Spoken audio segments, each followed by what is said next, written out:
পৃথিবীতে একজন মানুষই শুধু জানতেন যে তিনি পৃথিবীতে কতদিন বাঁচবেন, সেটা হচ্ছে সাইয়েদনা আদম আলাইহিস সালাম। ওনাকে বলে দেওয়া হয়েছিল উমরুকা আলফু সানা, তুমি পৃথিবীতে বাঁচবে 1000 বছর। কয় বছর?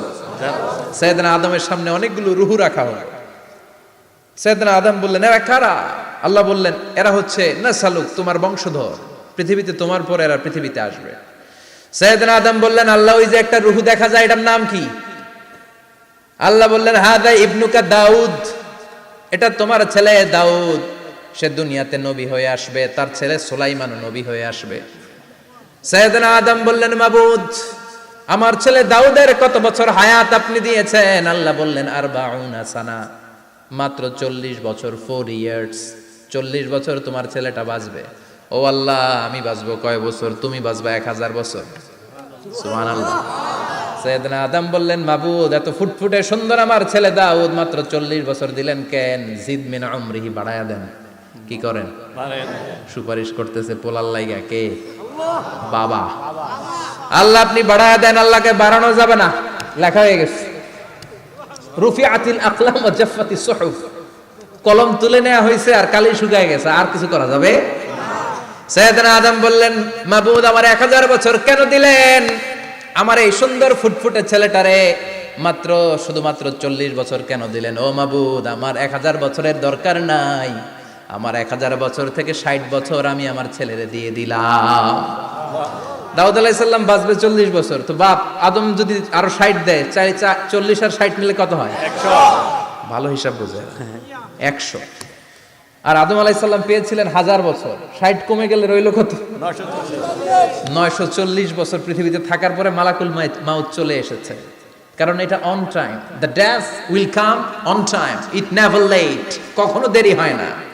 আল্লাহ বললেন, লিকুল্লি উম্মাতিন আজালুন ফাইদা জাআ আজালুহুম লা ইস্তাখিরুনা সাআতান ওয়া লা ইস্তাকদিমুন। মৃত্যুর একটা নির্ধারিত সময় আমি বেঁধে দিয়েছি, অন টাইম, অন টাইমেই চলে আসে, 1 সেকেন্ড আগেও আসবে না, 1 সেকেন্ড পরেও আসবে না। 940 বছর বয়সে মালাকুল মাউত এসে হাজির, এসে বলল, জিইতু আন আকবাদা রূহাক, রূহ কবজ করতে আসছি। আদম আলাইহিস সালাম বললেন, রূহ কবজ করতে আসছো মানে? আমি বাঁচবো তো 1000 বছর। কয় বছর? মালাকুল মাউত বললেন, না না, ওই যে আগের কথা স্মরণ করেন, আপনি 60 বছর দিয়া দিছিলেন। কয় না, আমি দেই নাই, আমি আরো বাঁচুম, আরো 60 বছর পাওনা আছি, আমি দেই নাই। মালাকুল মাউত বললেন, আপনি দিয়েছেন? আদম বলে, দেই নাই। মালাকুল মাউত বলে, আল্লাহ ঘটনা দেখেন, দিয়া কয় দেই নাই। আল্লাহ কয়, থাক, কথা কইস না, আয়া পড়। সুবহানাল্লাহ পড়ো। নাসিয়া আদম ফানাসিয়া বানু, ভুলে গেছেন উনি, আমরা ভুলে যাই, আমরা খেয়ে বলছি খাই নাই, নিছিলাম পকেটে, কয় নেই নাই। এরকম ডাকাইত আছে না নাই? আছে। নাসিয়া আদম ফানাসিয়া বানু, বিশ্বনবী বললেন, আদম ভুলেছে তো তার সন্তানরাও ভুলে যায়। জাহাদা আদম ফাজাহাদা যুররিয়াতু, আদম অস্বীকার করেছে, তার সন্তানরাও অস্বীকার করে। সেদিন থেকে আল কিতাব ওয়া শুহুদ, মানে লিখে রাখার সিস্টেম আর সাক্ষীর সিস্টেম চালু হয়েছে। সুবহানাল্লাহ পড়েন। সুবহানাল্লাহ।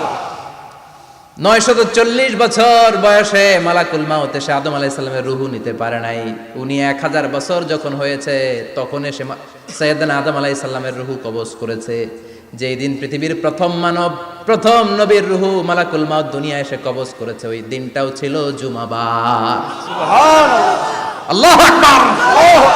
আবার বিশ্বনবী বললেন, লা তাকুমুস সাআহ ইল্লা ফি ইয়াউমিল জুমআহ ইযা যুলজিলাতিল আরদু জিলজালাহা ওয়া আখরাজাতিল আরদু আসকালাহা ইযা রুজ্জাতিল আরদু রাজ্জান ওয়া বুসাতিল জিবালু বাসসা। কিয়ামতের দিন পৃথিবীটাকে একটা প্রকম্পন দিয়ে কাঁপিয়ে দিবে কে? আল্লাহ। মারাত্মক একটা ঝাঁকুনি দিবে আল্লাহ, পুরো পৃথিবীটা কেঁপে ভেঙে চুরে খান খান হয়ে যাবে। এই ঝাঁকুনি আর আর্থকোয়েক, ভূমিকম্প এর ঘটনাটা যেদিন ঘটবে ওই দিনটাও হচ্ছে জুমার দিন। চিৎকার করে পড়েন সুবহানাল্লাহ। সাধারণ দিন নয়, ফিহি খালাকাল্লাহু আদম। কালকের এই দিনটায়, এই জুমার দিনে আল্লাহ তাআলা সাইয়েদনা আদম আলাইহিস সালামকে তৈরি করেছে। সুবহানাল্লাহ। বিশ্বনবী বলেন লাম্মা খালাকাল্লাহু আদামা ওয়া কানা তুলুহু 60 যিরাআন, আল্লাহ তাআলা যখন আদম আলাইহিস সালামকে তৈরি করলেন 60 হাত লম্বা করে তৈরি করলেন। সুবহানাল্লাহ। আর আমরাও যারা জান্নাতে ঢুকবো আমাদের আকৃতি থাকবে 60 হাত লম্বা। মজা করে সুবহানাল্লাহ পড়তে পারলেন না? আল্লাহ সাইয়েদনা আদমকে তৈরি করলেন এই জুমার দিনে। আবার সাইয়েদনা আদম আলাইহিস সালামকে পৃথিবীর বুকে তিনি পাঠিয়ে দিয়েছিলেন এই জুমার দিনে। সুবহানাল্লাহ। কুল নাহবিতু মিনহা জামিআ, ও Adam go down with your wife, তোমার স্ত্রী হাওয়াকে নিয়ে পৃথিবীতে নামো। সাইয়েদনা আদম আলাইহিস সালামকে আল্লাহ তাআলা পাঠিয়েছিলেন শ্রীলঙ্কার একটা পাহাড়ে, অ্যাডামস পিক। ওখানে ঐতিহাসিকভাবে প্রমাণিত, এটা হাদিসে নেই, কুতুবুত তারিখে এসেছে। শ্রীলঙ্কা একটা পাহাড় আছে, কলম্বো থেকে অনেক দূর। ওই পাহাড়ের চূড়ায় সাইয়েদনা আদম আলাইহিস সালামের ফুটপ্রিন্ট আছে। ফুটপ্রিন্ট মানে পায়ের ছাপ। সুবহানাল্লাহ পড়ো। সুবহানাল্লাহ। এটারে বলে ফিঙ্গারপ্রিন্ট। এটারে কি বলে? পায়ের গুলারে একজনের আঙ্গুলের ছাপের সাথে একজনের আঙ্গুলের ছাপের মিল নাই। শুধু তাই না, আমার এই আঙ্গুলের সাথে এই আঙ্গুলের ছাপের কোনো মিল নাই। আয়াহসাবুল ইনসানু আল্লান নাজমা ইযামা বালা কাদিরিনা আলা আন নুসাউবিয়া বানানা। আল্লাহ বলেন, গোলাম তুমি মনে করেছো তোমার হাড্ডি গুড্ডি পচে যাবে, তোমাকে আমি একত্রিত করে আবার বানাতে পারবো না? বানানো তো অনেক দূরের কথা, আমি তো তোমার আঙ্গুলের ছাপগুলো সংরক্ষণ করে রেখেছি। চিল্লায় পড়েন আল্লাহু আকবার। 1880 সালে স্যার ফ্রান্সিস গাল্টন নামে একজন বিজ্ঞানী, তিনি আবিষ্কার করেছেন যে আমাদের আঙ্গুলের ছাপগুলো আলাদা, ফিঙ্গারপ্রিন্ট আলাদা। এই 10টা আঙ্গুলের একটার সাথে আরেকটার কোনো মিল নাই। এই পৃথিবীতে যদি 600 কোটি মানুষ হয় তাহলে 6000 কোটি আঙ্গুল, একটা আঙ্গুলের সাথে আরেকটা আঙ্গুলের ছাপের মিল আছে? যারা সিগনেচার দিতে পারে না এরা কি দেয়? টিপসই দেয়। সুবহানাল্লাহ কোন সুবহানাল্লাহ। কি ম্যাজিক আল্লাহ আঙ্গুলে রেখে দিয়েছে, একটা আঙ্গুলের ছাপের সাথে আরেকটা আঙ্গুলের ছাপের মিল নাই। এখন এই বায়োমেট্রিক অথেন্টিকেশনের জন্য অনেক জায়গায় দিতে হয়। ইমিগ্রেশন পাস করবেন, গিভ ইউর ফিঙ্গারপ্রিন্ট। ভিসা করবেন, Schengen visa, European visa, provide your fingerprint first. Canadian এম্বাসিতে গিয়েছিলাম, সব আঙ্গুলের আলাদা আলাদা ফিঙ্গারপ্রিন্ট রেখেছে।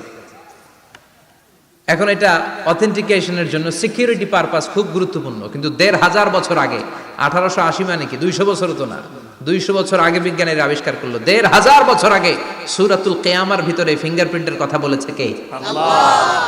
আর পায়েরটারে বলে ফুটপ্রিন্ট। এটা প্রাণীদের ক্ষেত্রে প্রযোজ্য, কারণ প্রাণীদের আঙ্গুল নাই, আছে? ওদের আছে পা। বাঘের কয় পা? কথা কয় না, 4 পা। আচ্ছা, বাঘের হাত কয়টা? হাত নাই, ওদের পা। ফলে ওদের ফুটপ্রিন্ট লাগে। সুন্দরবনে কয়টা বাঘ আছে এটার একটা হিসাব আছে।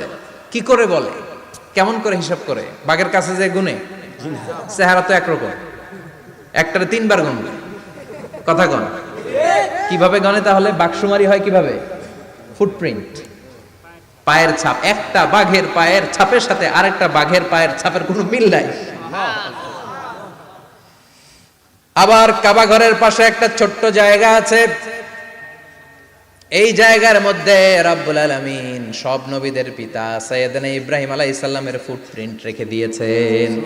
ওয়াত্তাখিযু মিম মাকামি ইব্রাহিম মুসাল্লা, সাইয়েদনা ইব্রাহিমের দাঁড়ানোর জায়গায় তোমরা নামাজের জায়গা করে নাও। আল্লাহু আকবার। সাইয়েদনা ইব্রাহিম আলাইহিস সালামের পায়ের ছাপ আছে কিন্তু মাকাম ইব্রাহিম।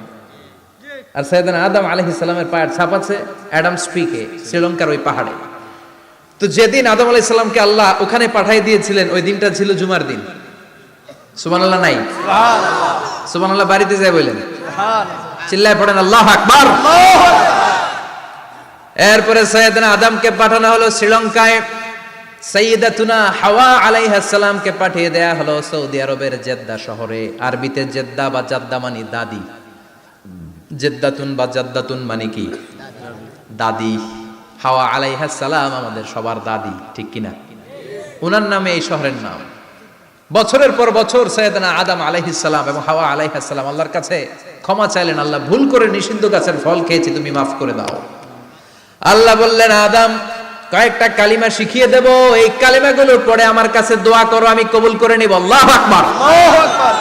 আল্লাহ শিখিয়ে দিলেন আর বললেন, আদম পড়ো, রাব্বানা যালামনা আনফুসানা ওয়া ইল্লাম তাগফির লানা ওয়া তারহামনা লানাকুনান্না মিনাল খাসিরিন। ও আল্লাহ, জুলুম করেছি নাফসের উপর, ভুল করেছি, অন্যায় করেছি, আপনি যদি ক্ষমা না করে দেন আমরা শেষ হয়ে যাব, আমরা হালাক হয়ে যাব, ক্ষতিগ্রস্তদের মধ্যে শামিল হয়ে যাব। ঠিক কিনা? আল্লাহ সাইয়েদনা আদম আলাইহিস সালামের তওবা কবুল করলেন। ওনার কাজ হচ্ছে তওবা কবুল করা, আমাদের কাজ গুনাহ করা, শয়তানের কাজ ওয়াসওয়াসা দেওয়া, আল্লাহর কাজ খালি মাফ করা। সুবহানাল্লাহ পড়বেন না? তার মানে আদম সৃষ্টি হলো জুমার দিনে, দুনিয়ায় নামিয়ে দেয়া হলো জুমার দিনে, তওবা কবুল করে নেওয়া হলো জুমার দিনে, রূহ কবজ করা হলো জুমার দিনে, আবার কিয়ামত সংগঠিত হবে জুমার দিনে। পড়েন সুবহানাল্লাহ। আবার বিশ্বনবী বললেন, আর রমাদান ইলা রমাদান, এক রমজান থেকে আরেক রমজানের মাঝখানে যত গুনাহ হয় মাফ করে কে? আল্লাহ। তারপরে বিশ্বনবী বললেন, আল উমরাতু ইলাল উমরাহ, কেউ যদি একবার উমরা করে পরে আবার করলে দুই উমরার মাঝখানে গুনাহগুলো মাফ করে দেয় কে? আল্লাহ। আবার বিশ্বনবী বললেন, আল জুমআতু ইলাল জুমআ কাফফারাতুন লিমা বাইনাহুমা, এক জুমার পর থেকে সামনের জুমা আসা পর্যন্ত যে সগীরা গুনাহগুলো হয় সবগুলো সগীরা গুনাহ মাফ করে দেয় কে? রজব শাবানে বরকতে দাও, রমজান মাসে গুনাহ ঝড়াও, সপ্তাহ জুড়ে তুমি বরকতে দাও, জুমার দিনেতে গুনাহ ঝড়াও, রজব শাবানে বরকতে দাও, রমজান মাসে গুনাহ ঝড়াও। ঠিক কি না? তার মানে জুমার দিন গুনাহ মাফের দিন। সারা সপ্তাহে ভুল ত্রুটি অন্যায় যা করলাম জুমার নামাজের বদৌলতে সব গুনাহ মাফ করে দেয় কে? আল্লাহ। এই দামি দিনটাকে আল্লাহ ইহুদিদের দিতে চেয়েছিলেন, পায় নাই। আলহামদুলিল্লাহ কবেন না? আলহামদুলিল্লাহ। ইখতিলাফু, তারা ইখতিলাফ করে হারাইছে এটা। এই দামি দিনটা রব্বুল আলামিন নাসারাদেরকে দিতে চেয়েছিলেন, ফাখতালাফু, ওরাও ইখতিলাফ করে হারাইছে। এজন্য ইখতিলাফ ভালো জিনিস না খারাপ জিনিস? মারামারি ভালো জিনিস না খারাপ জিনিস? আর ঐক্য করা ভালো জিনিস না খারাপ জিনিস? ঐক্য করতে রাজি আছেন? ইহুদিদেরকে আল্লাহ দিতে চাইলেন, ইখতিলাফ করে হারাইছে, নাসারারাও হারাইছে। ফাজা আল্লাহু বিনা ফাহাদানা বিহাদাদ দ্বীন, রব্বুল আলামিন এই দিনটা আমাদেরকে দিলেন, আমরা ইখতিলাফ করি নাই, বিশ্বনবীর হাতে হাত রেখে ঐক্য করে ঘোষণা দিয়েছি জুমার দিন আমাদের সাপ্তাহিক দিন। সুবহানাল্লাহ। বিশ্বনবী বলেন, ফাগাদান লিল ইয়াহুদ, সাপ্তাহিক আনন্দের দিন ইহুদিদের জন্য হচ্ছে শনিবার, ইয়ামুস সাbt, ও বা'দা গাদ লিন নাসারা, আর খ্রিস্টানদের জন্য হচ্ছে রবিবার, আর আমাদের জন্য হচ্ছে শুক্রবার। চিল্লায় পড়েন আল্লাহু আকবার। তার মানে জুমার দিন, জুমাবারের মর্যাদা বেশি না কম? চিল্লায় বলেন বেশি না কম? জুমার দিন সকালবেলা ফজরের নামাজের পর থেকে ফেরেশতারা যতগুলো মসজিদে জুমা অনুষ্ঠিত হয় ওই মসজিদে ঢোকার প্রতিটা দরজার মধ্যে দাঁড়িয়ে থাকে। কারা কারা আগে আগে জুমার নামাজ পড়ার জন্য মসজিদে যায়, প্রত্যেকের নামগুলো একটা জান্নাতের রেজিস্ট্রি খাতার মধ্যে তুলে নেয়। সুবহানাল্লাহ। এই নামগুলো স্পেশালি আল্লাহর কাছে পাঠানোর জন্য। সুবহানাল্লাহ কইবেন না? সুবহানাল্লাহ। ডানে বায়ে সামনে পেছনে যতগুলো দরজা, প্রতিটা দরজায় ফেরেশতারা বসে থাকে।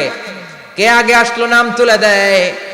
তুলতে তুলতে তুলতে তুলতে খতিব সাহেব যখন খুতবা দেওয়ার জন্য মিম্বারে যেয়ে বসে যায়, ফেরেশতারা তাদের খাতা বন্ধ করে তারাও খতিব সাহেবের সামনে জুমার খুতবা শোনার জন্য বসে যায়। পড়েন সুবহানাল্লাহ।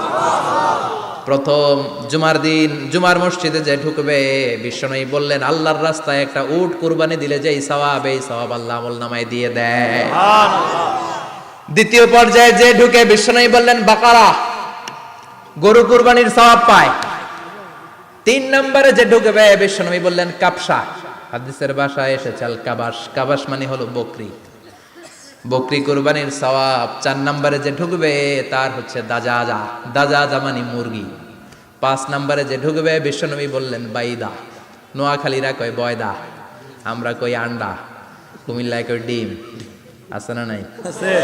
এক দেশের কত ভাষা, এক দেশের গালি আরেক দেশের বুলি। আমরা বলি ছেলে, কুষ্টিয়ায় বলে পুত্র, আরেক জায়গায় গেলে বলে হুত, আরেক জায়গায় গেলে বলে ফোয়া। আছে না নাই? আছে। এক এলাকায় বলে বেটা ছেলে, ছেলেদেরকে বেটা ছেলে, মরদ ফোয়া, মরদ ফোয়া হদ্দে না, মরদ ফোয়া হদ্দে। আহা, কি ভাষার বৈশিষ্ট্য। তো যেটারে আমরা বলি ডিম, কোথাও বলে আন্ডা, কোথাও বলে বয়দা। তো এই বয়দা আল্লাহর রাস্তায় দান করে দিলে যেই সওয়াব, পঞ্চম ব্যক্তি ওই সওয়াব পাবে। এই 5 জনের পরে আর লেখালেখি নাই, বাকিদেরটা নরমাল এন্ট্রি করে সব ফেরেশতারা খুতবা শোনার জন্য বসে যায়। সুবহানাল্লাহ। সুবহানাল্লাহ। তো জুমার দিনে আগে আগে যাবেন তো ইনশাআল্লাহ। সবাই?